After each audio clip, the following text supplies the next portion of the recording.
Sponsored by Squarespace.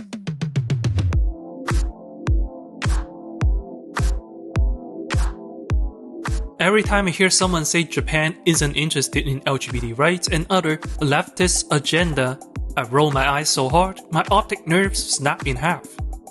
The belief is that Japan is a conservative country, therefore the people must value gender tradition. The premise is so wrong, I don't know where to begin. This channel is no stranger to LGBT films beyond the Western world, and today we are adding 3 more regions to our list: Japan, Chile, and Kenya. This time, I'll be showing acclaimed, popular, and recent films. They are movies that can represent the culturally conservative countries of origin. Hopefully, I can debunk the notion that the world at large doesn't care about LGBT rights. Spoilers ahead, here are 3 international LGBT films from 3 conservative countries.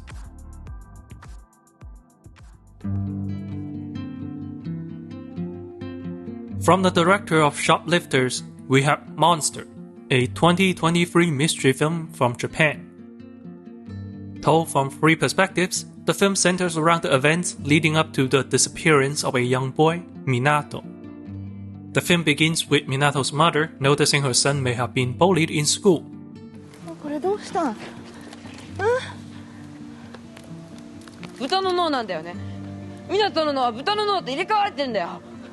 She confronts the school staff, but is met with indifference. Her accusation is turned on its head when a teacher says Minato is actually the bully. In the second act, we follow the teacher's point of view and witness how Minato bullies a fellow student, Yori.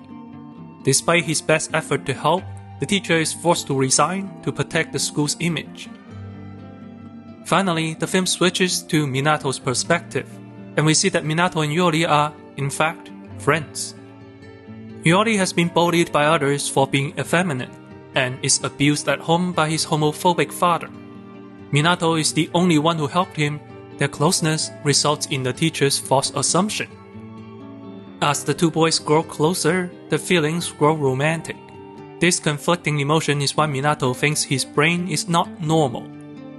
The story ends with Minato rescuing Yori from his abusive father. The 2 runs away in a thunderstorm. After all is cleared, they emerge truly carefree.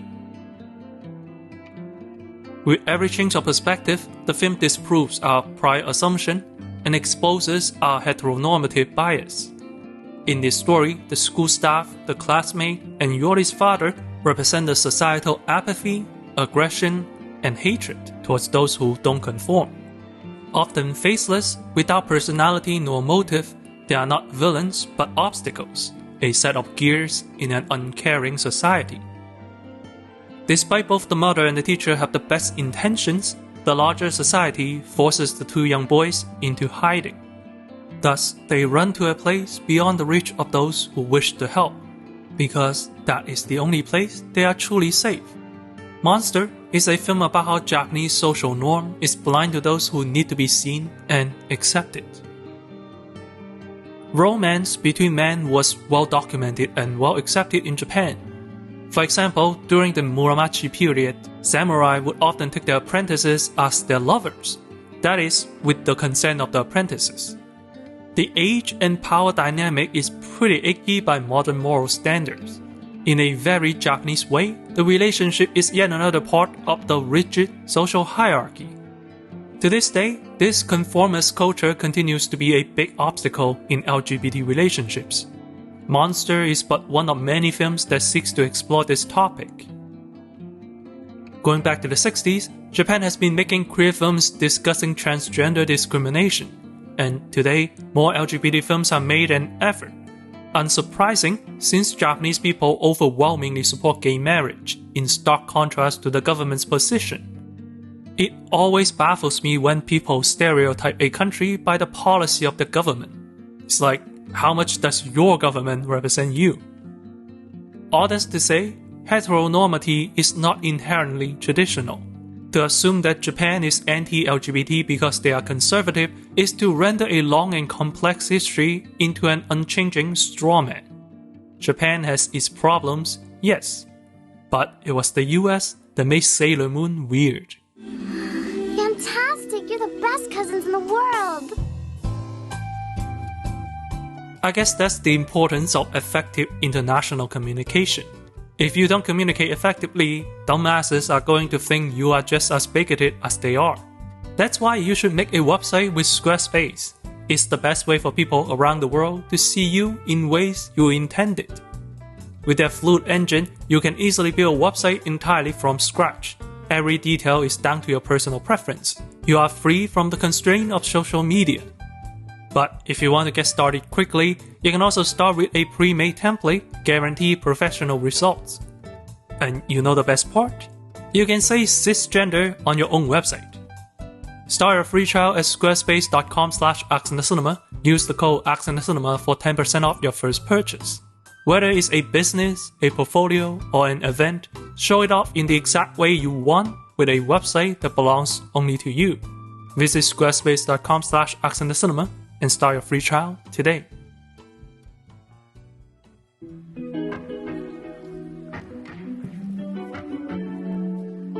From Chile with an Academy Award, we have A Fantastic Woman. The film is about Marina, a trans woman living happily with her boyfriend.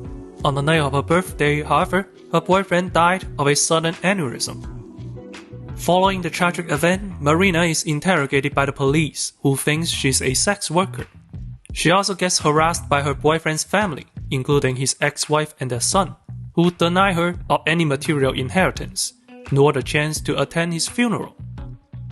On its surface, the drama is not so different from what a cisgender woman would face. Yet, every interaction she faces is tinged with transphobia, making her experience many more times more difficult. Es que cuando te veo no sé lo que veo. Contemporary Chilean culture and moral are based largely on Catholicism, brought to Chile by Spanish colonizers. This resulted in Chile being one of the most conservative countries in Latin America. Such cultural leaning was reinforced by the nation's long history of dictatorship, during which gender roles and hierarchy are rigidly enforced by law. As an example, same-sex relations between men were outlawed in 1875 and would not be decriminalized until 1999. Legal divorce was not recognized until 2004, and abortion was banned until 2017. With religion and culture intertwined, the existence of transgender people is treated as a question of morality. This is the genius of this film. It depicts how a supposedly polite and moral society perpetuates prejudice against minorities. Everyone acts with a veneer of civility. The holier-than-thou attitude is infuriating. Underlying this aggression is the implicit message that trans people are morally deficient, less righteous, therefore less human. The son feels entitled to dominate Marina because she is a trans woman. The ex-wife is upset because her ex-husband abandoned her for, in her eyes, a perversion of the idea of a woman. Such are the difficulties faced by Chilean trans people. Yet, despite such prejudice, Marina fights on, and so were Chilean queer folks. As early as the 1973 Santiago gay protest, LGBT people in Chile have been marching for their rights. This history once again shows that gay and trans people were not some modern invention. Since the beginning of the 21st century, Chile has been making rapid progress in this domain. A civil union law was implemented in 2015, swiftly followed by equal marriage in 2022. Today, approximately 70% of Chileans support trans discrimination protection, and 69% believes trans people should use the bathroom of their identified gender. Just yet another proof that the silent majority supports trans rights. In a brilliant touch, the film deliberately avoids revealing her genital, despite multiple occasions where characters all go at her new body. The only scene that came close is this one, in which a mirror is placed on her legs, reflecting her face. What's important isn't down there, it's what her personhood that matters. With such a strong message, it should be no surprise that A Fantastic Woman became an artwork that changed society. Reportedly, the international success of this film made support for trans rights a matter of national pride. Through this, lawmakers push for greater legislative protection for LGBT individuals. I'm not going to bore you with the details of a law book, just know that Chile has since elected their first transgender congresswoman. Representation matters.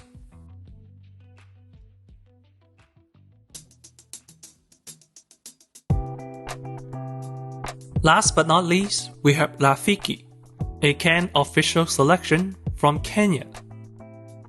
Rafiki tells the love and loss of two young women living in Nairobi.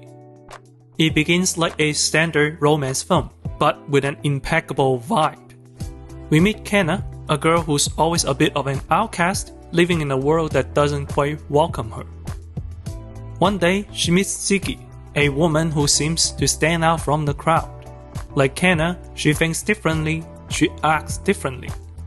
The two slowly fall in love, as the audience also falls in love with them.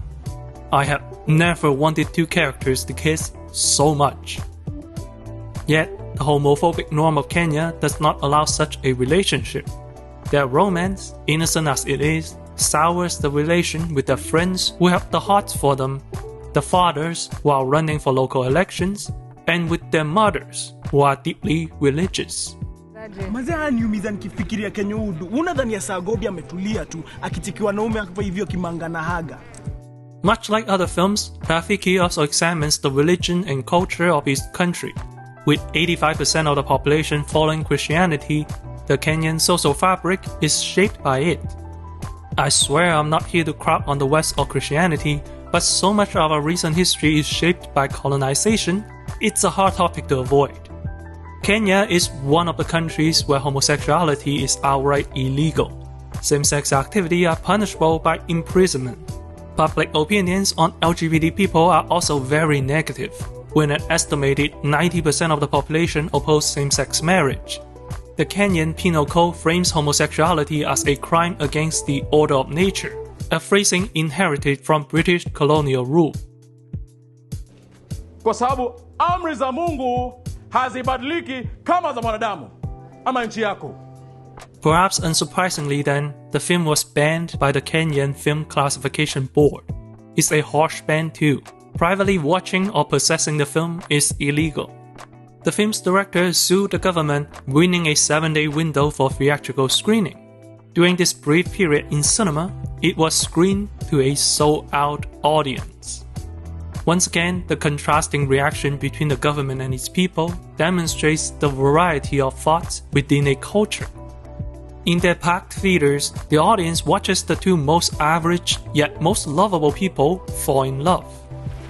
I have to go. Stay. We see them do romantic things like getting soda and hanging out on a rooftop. They do everyday things like everyday people. That's the beauty of Rafiki. It is neither a thriller nor a social drama. It is a romance film similar to any other. The film emphasizes the commonality between queer folks and cis-straight people. For those who saw the film, it is plainly obvious what we all want. I wish we could go somewhere where we could be real. How could you not be enchanted by that?